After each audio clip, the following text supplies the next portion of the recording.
大家好，我是夏妈。自己熬的辣椒红油就是香，而且年底啦，做凉拌菜呀、拌面条啊都很方便。其实昨天晚上有和大家分享，但是下了，就这个辣椒面，我不想让太多人就错过，还是想和大家再次分享一下。辣椒面想要香而不辣、红亮，那就要用对辣椒面，也就是这一种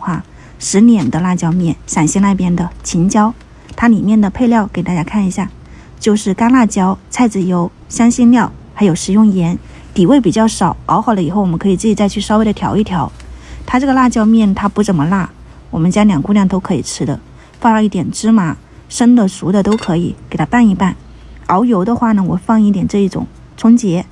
菜籽油比较好，菜籽油熬辣椒油是比较香的，先给它烧到冒烟，去掉生味了以后，降温降温再放到这个，给它念一念，念出香料油。我还放了一点生姜在里面。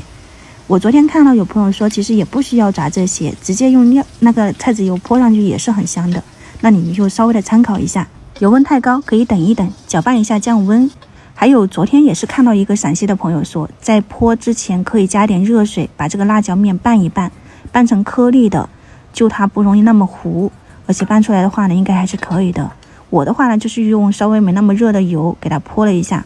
然后分次倒进去，不同的油温泼出来的那个层次感也会比较好。反正就是不能太烫，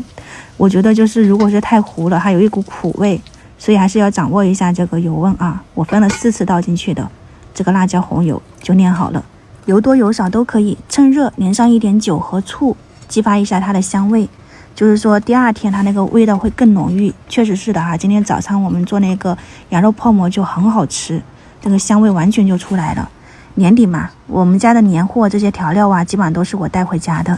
那还剩一些没那么多的油，你放一点熟芝麻，加了一点麻辣鲜，调了一下味道，盐啥的拌一拌，你自己试一下味道，很粘稠的。这个花生辣子用处的话呢，就是你蒸个馒头或者是做个烧饼，抹上去可香了我想的就是哪一天再来做，你们喜欢就去试一下拜拜。